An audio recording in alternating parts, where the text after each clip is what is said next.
Olá, todos bem? Cumprindo quarentena, no isolamento, todos os familiares bem, com muita fé em Deus que sim. Vamos lá para mais uma aula. Nesse momento iremos falar sobre o quientismo, a escola literária quientismo. Existem muitas controvérsias ainda sobre essa escola literária, porque ainda existe hoje uma briga entre Brasil e Portugal para dizer a quem pertence essa escola literária. Pertence a Portugal ou pertence ao Brasil? Eu aqui com meu achismo, acho que é uma história pertencente ao povo brasileiro, porque é onde destaca o descobrimento do Brasil. Vou contar de duas formas. Vou dar a parte bem teórica e depois vou fazer meio que uma brincadeira, uma coisa teatral, só para a gente poder entender um pouquinho mais, num jeito mais popular, mais descontraído, ok? Então, o quientismo foi um movimento histórico e literário que compreendeu as manifestações culturais escritas no primeiro século da colonização brasileira. Em linhas gerais, é possível reconhecer dois grupos de composição textual na época: os textos de informação e a literatura de formação. Os principais escritores da época foram Pero Vaz de Caminha, guarde esse nome que daqui a pouco vai ter um joguete com ele lá na parte que eu vou socializar, vou teatrar, tá? Sobre o quientismo. E José de Anchieta e Manuel da Nóbrega. O quientismo no Brasil e em Portugal designa uma importante fase da história da literatura desses dois países. Apesar de ter se expressado de modo diferente em um e em outro. No Brasil, designa o conjunto de textos e autores do período colonial, compreendendo os 3 primeiros séculos desta conquista portuguesa, dividido em duas vertentes, uma caracterizada pela ocorrência dos textos de informação e pela ocorrência dos textos de caráter catequizador. Esse período inicial de germinação das letras no nascente território brasileiro é de fundamental importância para se conhecer a história do país e a sua tradição literária. Em relação a Portugal, o quientismo manifestou-se em uma produção literária voltada à expressão clássica, quer dizer, foram produzidas obras que retomaram temáticas e estéticas greco-latinas, aos moldes de que propunha o Renascimento. O contexto histórico diz que nos primeiros 3 séculos do Brasil, a vida social e, consequentemente, a esfera econômica e cultural desenvolveram-se em torno da relação entre a colônia e a metrópole. Essa relação deu-se de modo que a colônia fosse extremamente explorada pela metrópole, o que fez com que a preocupação imediata dos primeiros colonos, quer dizer, habitantes do território, fossem ocupar a terra, explorar o pau-brasil, cultivar a cana-de-açúcar e extrair o ouro do nosso Brasil. Essa postura exploratória foi determinante para que houvesse no território núcleos urbanos surgidos a partir dos ciclos de exploração dessas matérias-primas destinadas à metrópole europeia. Assim, foram-se no Brasil ilhas sociais, mais precisamente as seguintes: Bahia, Pernambuco, Minas Gerais, Rio de Janeiro e São Paulo. Paralelamente à exploração econômica, que foi o centro propulsor desses núcleos, havia dentre seus habitantes aqueles que manifestaram por meio da escrita os primeiros ecos da literatura no Brasil, ou seja, as primeiras manifestações, embora tímidas, do pensamento da elite intelectual. A visão do homem europeu sobre o Brasil é marcada do quientismo, um movimento que teve início em 1500. Isso porque foi no século XVI que os portugueses encontraram o território além-mar.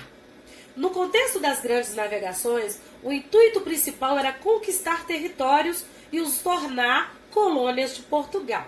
Assim, o quientismo retrata a condição colonial no Brasil como território, além dos objetos e da população indígena que viviam aqui. O entendimento do homem europeu e o seu ponto de vista sobre a Nova Terra são predominantes nos 3 primeiros séculos da literatura brasileira.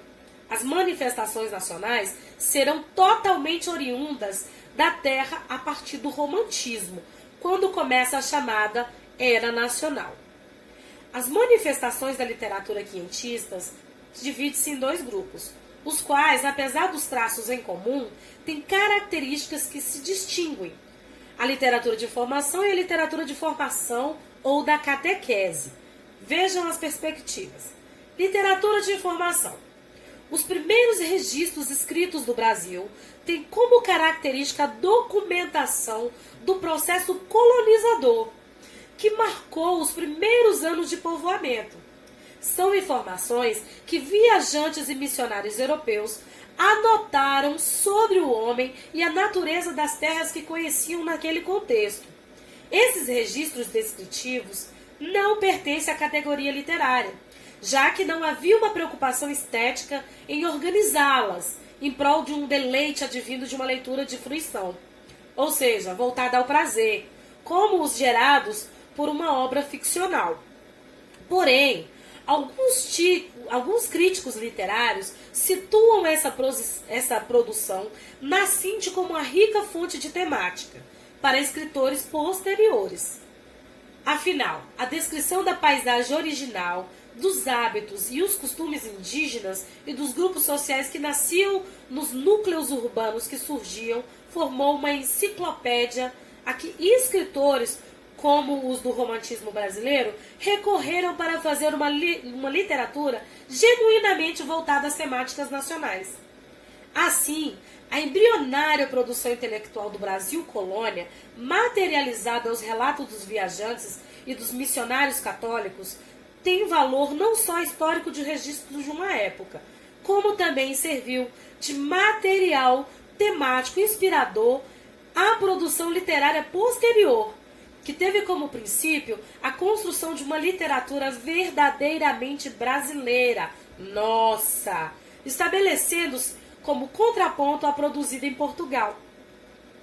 As principais obras e os autores dos textos de informação, as principais produções de Brasil Colônia, escritas no século XVI e XVII, categorizadas como informativas são a Carta de Pero Vaz de Caminha a El Rei Dom Manuel, referindo o descobrimento de uma nova terra e as primeiras impressões da natureza e do indígena, em 1500. O Diário de Navegação de Pero Lopes e Souza, escrivão do primeiro grupo colonizador, o de Martim Afonso de Souza, em 1530. Lembrando, não precisamos ficar nos apegando muito a datas. Aqui, se a gente está falando do quinhentismo, retrata 1500, o descobrimento do Brasil. Então já fica aí que foi lá por meados de 1500, ok? O Diário de Navegação de Pero Lopes e Souza, escrivão do primeiro grupo colonizador, o Tratado da Terra do Brasil e a História da Província de Santa Cruz, a que vulgarmente chamamos Brasil, de Pero de Magalhães Gândavo, a Narrativa Epistolar e os Tratados da Terra e da Gente do Brasil, do jesuíta Fernão Cardim, o Tratado Descritivo do Brasil, de Gabriel Soares de Souza, as Duas Viagens ao Brasil, de Hans Standen, a Viagem à Terra do Brasil, de Jean Lery, a História de Brasil, de Frei Vicente do Salvador. Desculpa, só um pouquinho. A literatura de formação ou de catequese. A literatura de catequese, também chamada de literatura dos jesuítas, representou uma categoria de textos elaborados durante o movimento literário quinhentista. Essa categoria literária de caráter religioso foi considerada uma das primeiras manifestações literárias no Brasil, explorada sobretudo pelos jesuítas. Eles eram membros religiosos da Companhia de Jesus, enviados durante o período colonial com o intuito principal de catequizar os índios. A ideia central era obter mais fiéis para a Igreja Católica, uma vez que na Europa vinha sofrendo cada vez mais com a reforma protestante. Lembra de Martinho Lutero? Embora se aproximassem da literatura de informação, que representavam textos sobre as características das novas terras descobertas pelos portugueses, a literatura de catequese foi escrita exclusivamente pelos jesuítas. Eles eram encarregados de apresentar aos índios o que os portugueses consideravam como o certo, sobretudo sobre os aspectos da religião cristã. Essa produção literária tinha o objetivo de informar aos nobres portugueses e ao rei sobre a nova terra. Isso incluía não somente as descrições do local, mas dos sujeitos como aparência, estrutura social, rituais e várias outras coisas. Mais tarde, adquiriram um cunho pedagógico e educacional. Vale destacar que, além do trabalho de catequese realizado entre os índios, os jesuítas promoveram a educação no país, de forma que fundaram os primeiros colégios no Brasil. Paralelamente, as obras de informações escritas pelos leigos viajantes que desbravavam a colônia, foram produzidas também as obras de cunho pedagógico e moral. A chamada literatura de formação ou de catequese, produzida pelos missionários jesuítas, vindos de Portugal, esses religiosos que tinham a missão de catequizar os índios, deixaram cartas, tratados, crônicas e poemas, os quais se tornaram registros não só de uma prática religiosa de difusão do catolicismo, mas também de registro de textos, como um certo refinamento estético. As principais características da literatura de catequese são literatura de caráter documental e religioso, crônicas históricas de viagens, teatro pedagógico e poesia didática, textos informativos e descritivos, linguagem simples, temas cotidianos e religiosos pautados na fundamentação religiosa cristã. Os principais autores dos textos de formação de catequese mais significativos da vertente são os padres Manuel de Nóbrega, Fernão Cardim, José de Anchieta e ainda temos também o padre Antônio Vieira. O padre Manuel de Nóbrega foi um jesuíta português e chefe da primeira missão jesuítica à América, Armada de Tomé de Souza. Participou da primeira missa realizada no Brasil e da fundação das cidades de Salvador e Rio de Janeiro.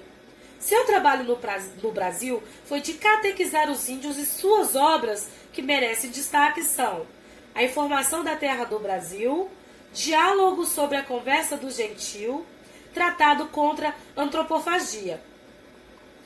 Ele nasceu em Alijó, Portugal, e morreu no Rio de Janeiro. Chegou à Bahia em 29 de março de 1549 e participou da primeira missa celebrada nessa localidade. Foi um dos fundadores da cidade, como eu já disse, que foi um dos fundadores de Salvador. Nas cartas que escreveu a Portugal, encontra-se a descrição do início do povoamento das terras brasileiras. Além disso, como catequizador, seus escritos contribuíram para o estudo dos costumes da sociedade indígena Tupinambá. Em sua primeira carta do Brasil, ao padre Simão Rodrigues, provincial em Portugal, expressa uma postura típica dos jesuítas a respeito da conversão do indígena e a tentativa de eliminar de sua cultura certos hábitos, como o canibalismo e a poligamia, dentre a nudez, dentre a liberdade que eles tinham na terra deles, na mata deles, no Brasil, que era só deles, e daqui a pouco tinha se visto cheio de pessoas estranhas, ok? Diz que quer ser cristão e não comer carne humana, nem ter mais de uma mulher e outras coisas. Somente que há de ir à guerra, e os que cativar vendê-los e servisse-se deles, porque estes dessa terra sempre têm a guerra com os outros, e assim andam todos em discórdia. Comem-se uns aos outros, digo os contrários.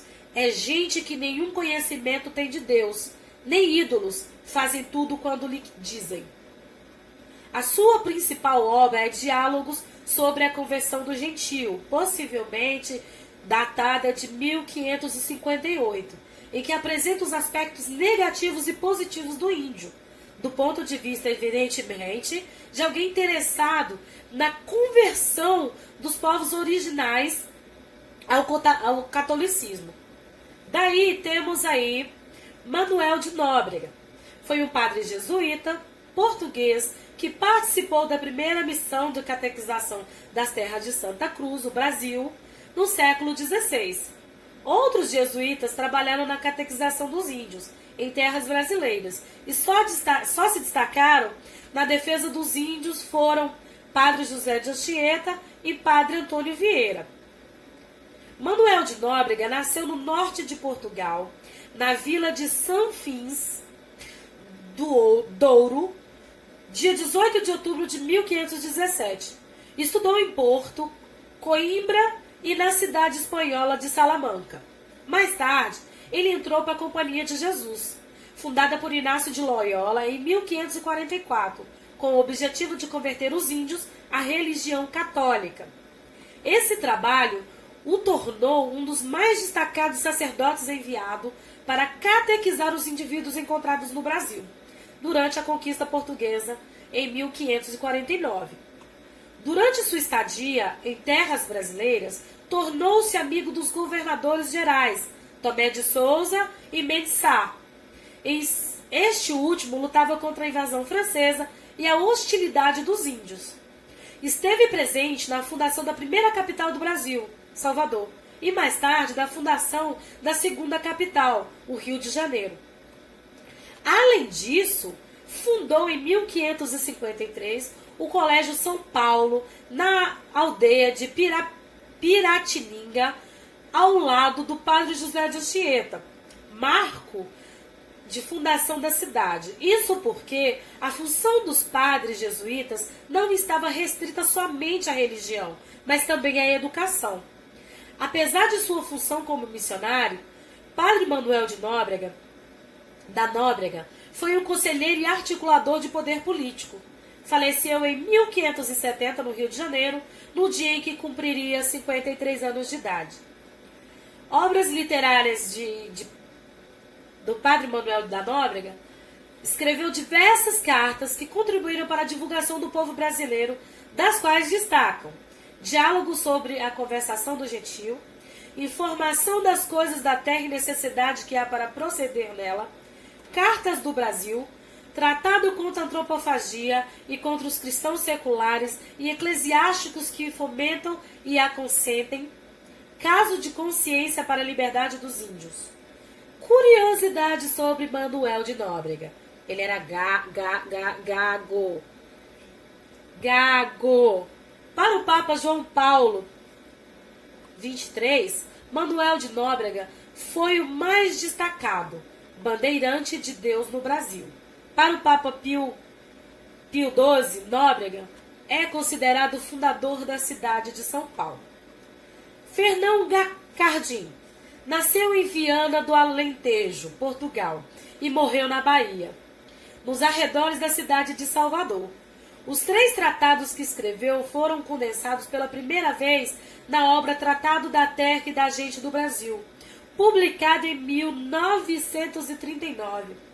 Os 2 primeiros textos de sua autoria, do Clima e a Terra do Brasil e do Princípio e a Origem dos Índios do Brasil, foram publicados inicialmente em inglês na coleção dirigida por Samuel Purchas, em Londres, em 1623. O terceiro texto, a narrativa epistolar de uma viagem em missão jesuítica, foi publicado em 1847, em Lisboa, por Francisco Adolfo de Vanhagen. Há dessas obras o predomínio de uma descrição entusiasmada da fauna e da flora do Brasil. Segundo ele, esse Brasil já é outro Portugal. E não falando no clima, que é muito mais temperado e ensaio, mas sem calmas grandes, nem frios, e donde os homens vivem muito com poucas doenças. Vou deixar aqui para vocês o poema da Virgem. Por que ao profundo sono, alma, tu te abandonas? E em pesado dormir, tão fundo assim ressonas? Não te move a aflição dessa mãe toda em pranto? que a morte tão cruel do filho chora tanto? O seio que de dor amargado esmorece, ao ver ali as chagas que padece? Onde a vista pousar, tudo o que é de Jesus ocorre ao teu olhar, vertendo sangue a fluxo. Olha como, prostrado ante a face do Pai, todo o sangue que suor do corpo se lhes vai. Olha como a ladrão essas bárbaras hordas pisam-no e lhe retém o colo e mãos com cordas. Olha, perante Anás, como duro soldado, esbofeteia mal com o punho bem cerrado. Olha que coisa mais rica, não é?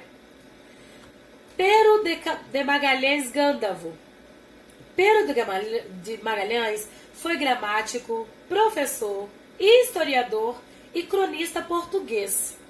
Ficou conhecido pelos relatos que fez sobre a fauna, a flora e a dimensão das terras brasileiras em seu livro História da Província de Santa Cruz, a que vulgarmente chamamos de Brasil. Além dos animais distintos e das plantas exóticas, ele descreve sobre os povos indígenas e a descoberta do Brasil por Pedro Álvares Cabral. Outra obra que merece destaque é o Tratado da Terra do Brasil. Padre José de Anchieta, historiador, gramático, poeta, teatrólogo e um padre jesuíta espanhol. No Brasil, ele teve a função de catequizar os índios, sendo um defensor desse povo contra os abusos dos colonizadores portugueses. Padre José de Anchieta, missionário da Companhia de Jesus, também conhecido como Apóstolo do Brasil, foi assim distinto pelo fato de ter participado do início da catequização em terras brasileiras. José de Anchieta foi beatificado em 1980 e canonizado em 2014. Padre José de Anchieta nasceu no dia 19 de março de 534, em Tenerife, arquipélago das Canárias, Espanha. Filho de João Lopes de Anchieta, Comência Dias de Clavijo e Llarena, era parente do fundador da Companhia de Jesus, Inácio de Loyola. Estudou em Portugal e, decorrente da doença dos ossos que sofria, por orientação médica, foi ainda noviço para o Brasil, onde, através do contato com os índios, aprendeu a linguagem indígena e passou a comunicar e a defendê-los dos colonizadores portugueses. A missão de Padre Antônio Vieira foi a finalidade de ensinar e catequizar os nativos. Padre Antônio Vieira, José Vieira, participou da fundação do Colégio da Vila de São Paulo, que viria a ser mais tarde a própria cidade de São Paulo. Com esse nome, porque no dia da sua fundação, 25 de janeiro de 1554, é comemorado o dia do apóstolo São Paulo. José de Anchieta acumulou várias funções durante sua vida.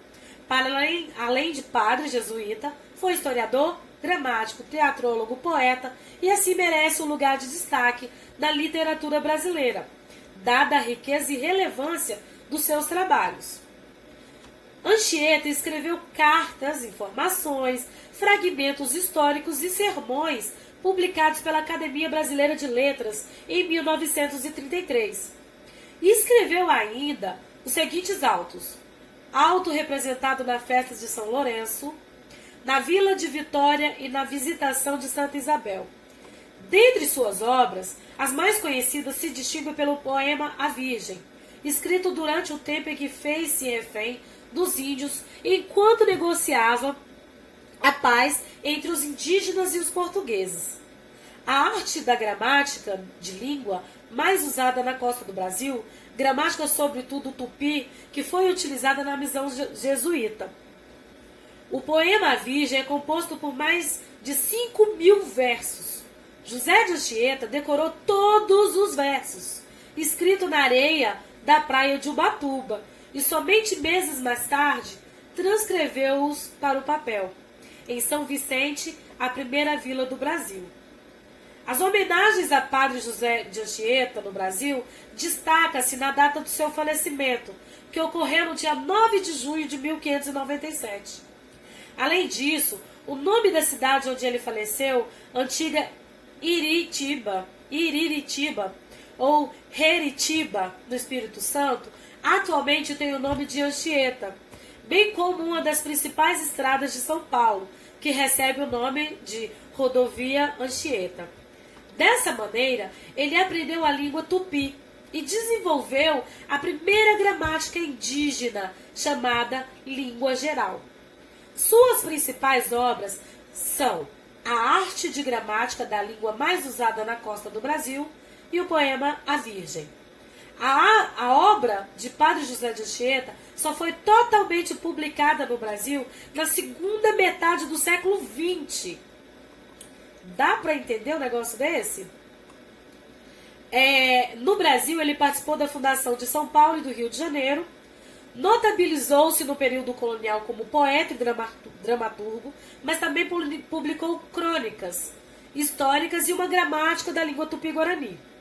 A arte da gramática, mais usada na costa do Brasil, e na dramaturgia publicou autos inspirados nos autos do escritor português Gil Vicente, como o auto Na Festa de São Lourenço, encenado pela primeira vez em 1583.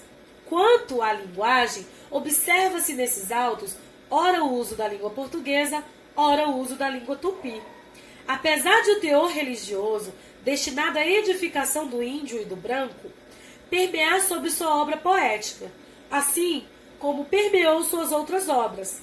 Nota-se em seus poemas um cuidado estético mais acentuado. Observe esse fragmento que eu vou falar para vocês agora, do Santíssimo Sacramento. Ó que pão, ó que comida, ó que divino manjar, se nos dá no santo altar cada dia.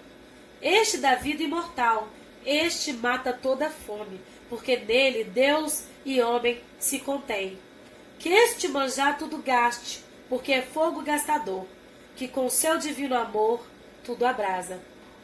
A presença dos símbolos religiosos comuns nesses textos de catequese do quietismo evidencia-se em todas as estrofes desse fragmento do poema. O pão, o elemento eucarístico, representa o corpo do Cristo. E como no texto bíblico, no poema, é alçado do símbolo capaz de suprir as imperfeições humanas. Dá para entender? Agora eu vou falar um pouquinho sobre a Companhia de Jesus.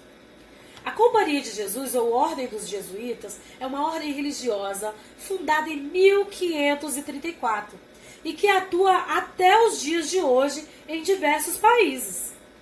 O fundador da Companhia de Jesus, Inácio de Loyola, canonizado em 1622, espanhol, que havia sido soldado, fez votos de pobreza, castidade e dedicação a Deus, após ter sido gravemente ferido por um tiro de canhão em 1521.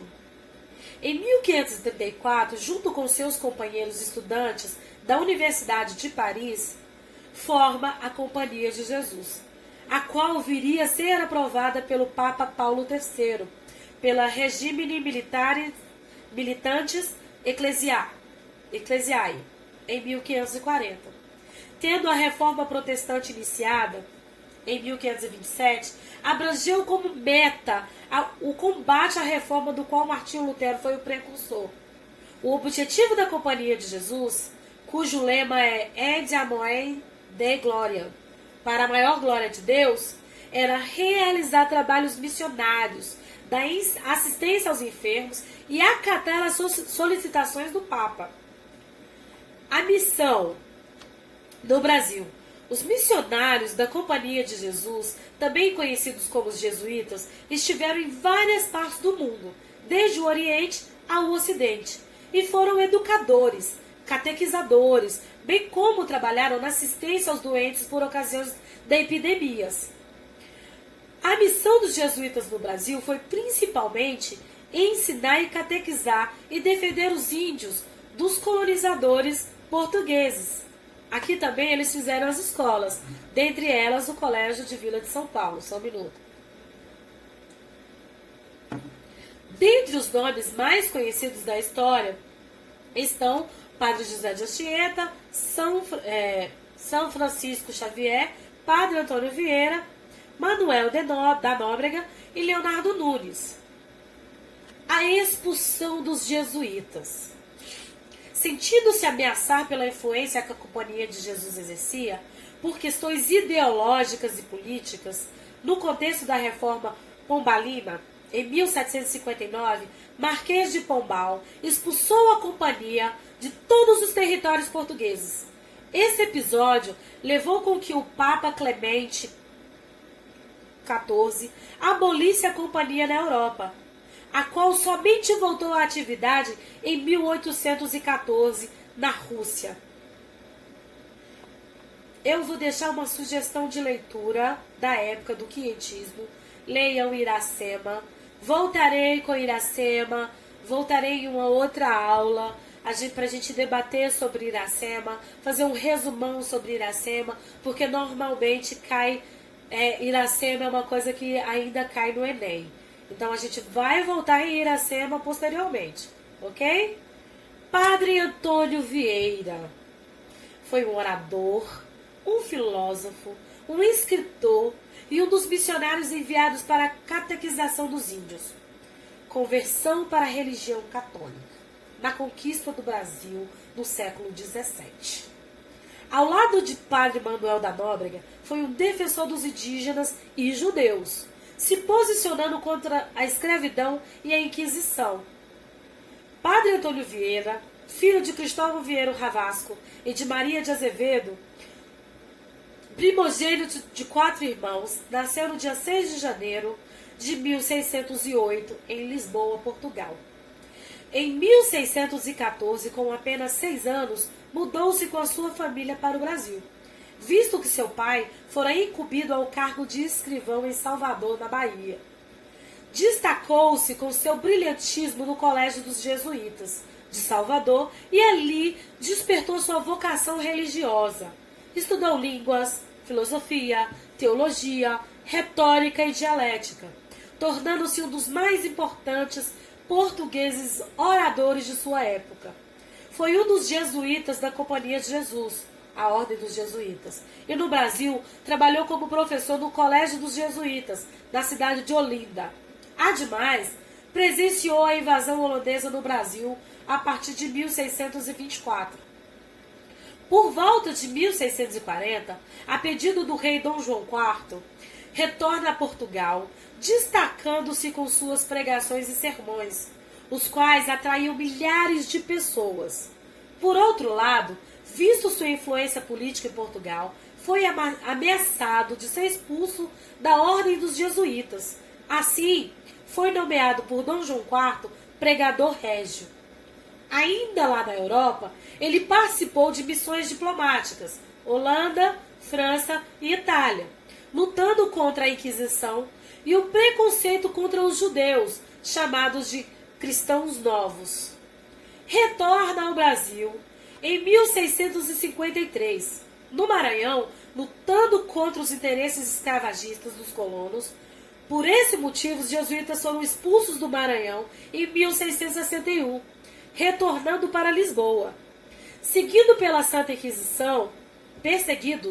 pela Santa Inquisição, depois de muitos interrogatórios durante o tempo que esteve na prisão, em 1665, em Coimbra, Vieira foi acusado de heresia. Contudo, fora anistiado pela Igreja em 1668. Em 1681, retorna ao Brasil, promovendo outras missões entre os índios. Vieira faleceu em Salvador no dia 18 de julho de 1697, com 89 anos. O Padre Antônio Vieira possui uma vasta obra literária, desde poemas, cartas, sermões e romances. Foi responsável pelo desenvolvimento da prosa barroca em Portugal e no Brasil.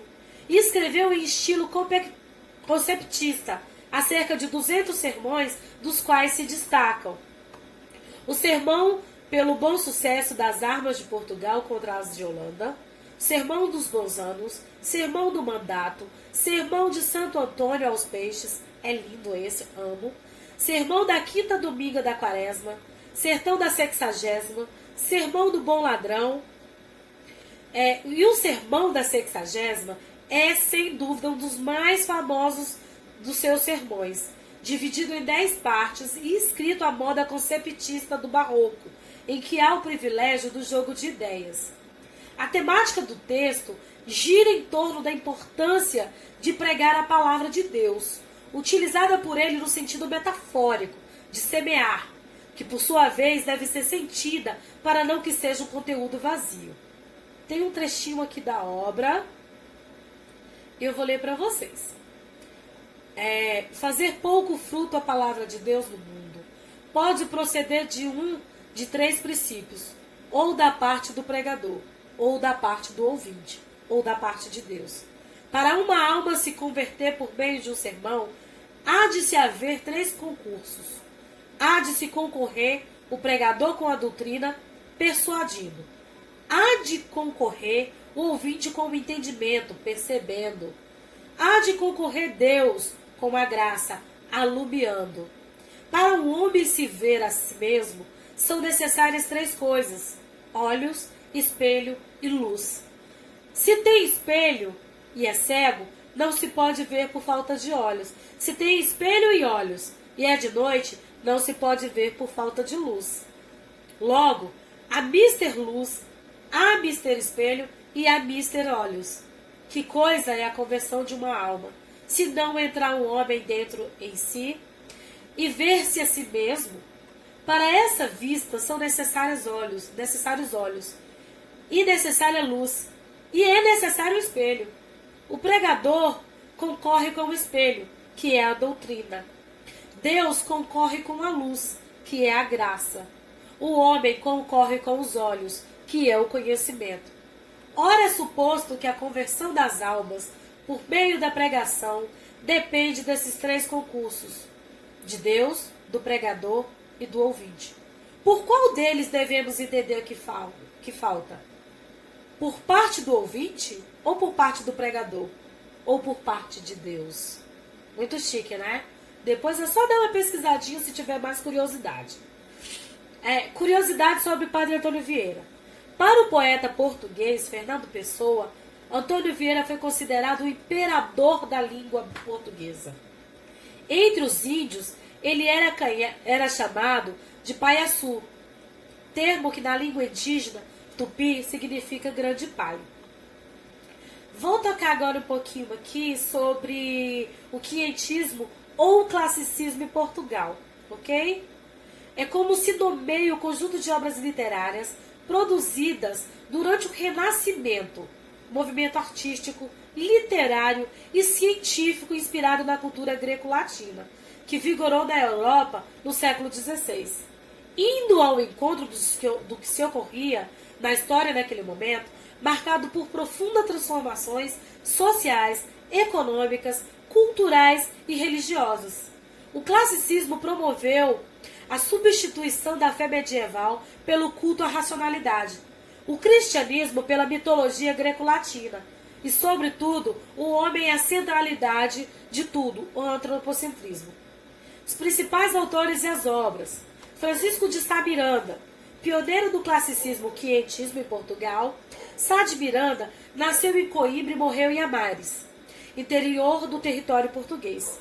Sua história na história da literatura do seu país, está principalmente ligada ao fato de ele ter introduzido o verso decassílabo em Portugal. Ou seja, o verso caracterizado por ter 10 sílabas métricas.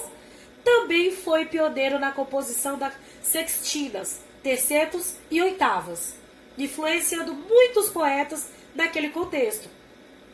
Veja um fragmento de um dos seus poemas intitulado Soneto 11.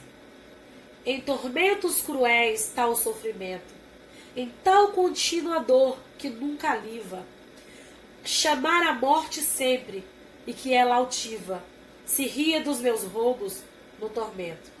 Observa nessa estrofe uma das temáticas recorrentes em suas obras, a reflexão filosófica sobre a finitude da vida. Além de composição poética, escreveu a tragédia Cleópatra, as comédias Estrangeiros e Vila Pandos, além de cartas em verso, sendo a mais famosa a que dirigiu a Dom João III. Luís Vaz de Camões, mais importante escritor da língua portuguesa. Camões legou à cultura ocidental o famoso poema épico Os Lusíadas, como eu já havia falado na aula anterior. Obra publicada em 1572, narram-se nesse clássico da literatura os feitos heróicos dos portugueses, os quais nos séculos XIV e XV lançaram-se ao alto mar, cheio de referências à mitologia greco-latina. Essa obra é o ponto alto do classicismo, como já pronuncia o início do primeiro canto. As armas de os barões assinalados, que da ocidental praia lusitana, por mares nunca dantes navegados, passaram ainda além da Taprobana, em perigos e guerras esforçados, mais do que prometia a força humana, e entre gente remota edificaram novo reino que tanto sublimaram. Camões também fez poemas líricos, sendo um dos mais famosos é o que se inicia: amor é fogo que arde sem se ver, é ferida que dói e não se sente, é um contentamento descontente, é dor que desatina sem doer. Gostaram? Então, eu tenho um jeitinho todo malemolente, todo especial, para combinar com o ser humaninho, entendeu? Eu vou contar mais ou menos assim. Os caras, velho, saíram lá de Portugal. Eles nem queriam vir pra cá. Não era o Brasil que eles estavam procurando, mas pá, embarcaram no Brasil. Cara, na hora que eles desceram da embarcação, que olharam ao redor, todo mundo peladão. Cara, logo Pero Vaz já pensou assim, porque eu não trouxe meu celular. Queria tirar uma selfie. Dom Manuel gostaria de ver o que temos aqui. As mulheres desnudas, os índios todos nus. Então ele falou assim, cara, tenho que escrever, eu tenho que mandar para Portugal. Eu tenho que falar o que está acontecendo aqui. Chegando em terra firme, escreveu ele para Dom Manuel. Cara, tu tem que ver que barato. Tá todo mundo peladão. Os padres estão ficando loucos querendo vesti-los. Os padres estão loucos porque eles não entendem o que eles falam. Daí, chegou o padre Anchieta, tentando lá na malemolência, né? Tentando lá com o ser humaninho. Olha, meu filho, veste uma roupinha. Olha, minha filha, tampe. Bora, nada de nudes, nada de nudes. Nós vamos mandar tudo isso para o rei. E não é legal ficar mostrando as suas nudezes para o rei. Então, foi uma coisa que desagradou o índio. Vamos lá colocar? Quando a gente escuta aí por aí os memes, aquela coisa toda, devolve o Brasil para os índios. Eu acho que eles querem dizer mais ou menos isso. Ninguém perguntou se o Brasil queria ser invadido. Ninguém perguntou se o Brasil queria ser descoberto. Devolve para os índios e tá tudo certo. Até a próxima aula. Espero que tenham gostado. Dúvidas? Sempre teremos. Até eu tenho. Sempre teremos as dúvidas. Mas cá estou. Ora pois. Ok? Abraço fraterno. Fiquem em casa. Beijo. Fiquem bem. Até a próxima.